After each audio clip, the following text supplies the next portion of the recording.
Hi, I'm Billy Quick. Join me as we explore the wild beauty of our planet, from towering mountains to hidden forests, and the incredible creatures that call them home. This is nature like you've never seen it before. Hidden deep within the quiet aisles of our local Target lives a curious species known as the ogster. The ogster doesn't hunt or roam far. They prefer the world within pages. Stories are their sustenance.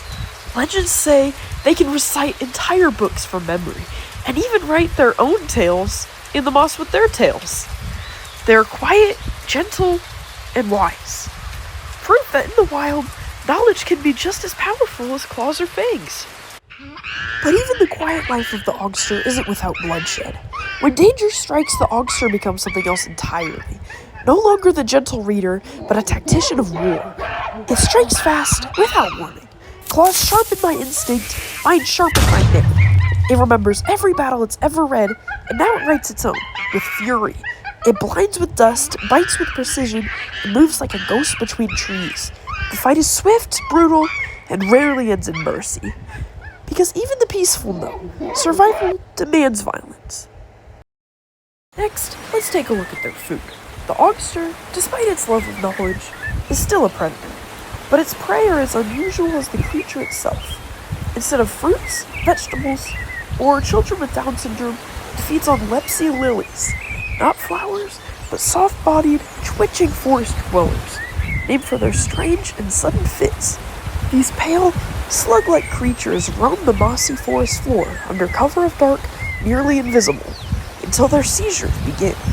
Without warning, the Lepsi lily's body convulses, spasming, shuddering, flailing its tendrils in an uncontrollable dance. Scientists once believed this was a defense mechanism, but for the ogster, it's a dinner bell. Perched high in the canopy, it waits, not rushing, but watching.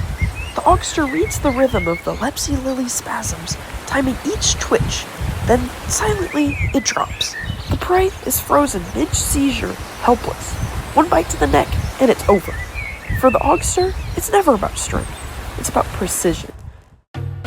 Ogster is not only a hunter of precision, it's a creature of rhythm, a dancer, and a singer. Long before its first kill, an ogster learns to move with the forest. It dances through the undergrowth on nimble feet, weaving between roots and shadows in slow, deliberate steps. And always, it sings. Its songs are strange, soft, winding melodies, with no clear beginning or end. Sometimes low like a hum, other times sharp and high like a broken flute.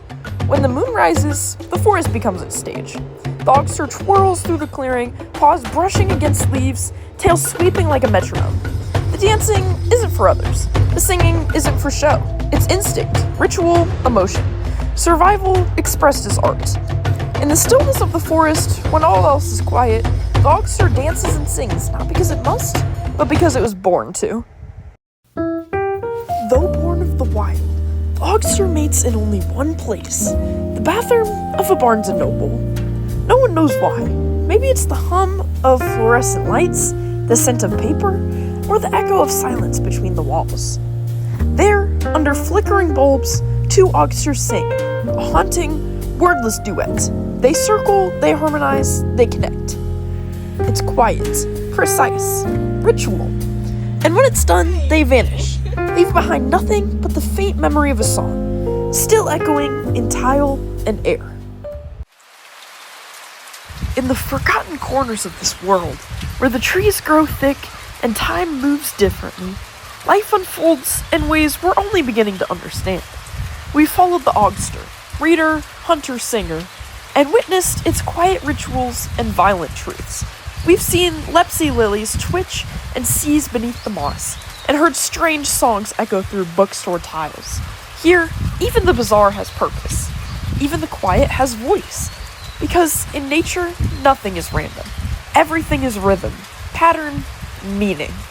And if we take the time to listen, to really listen, we might just hear a story stranger than fiction, and more beautiful than we ever imagined. I'm Billy Quick. Thank you for walking with me through the wild.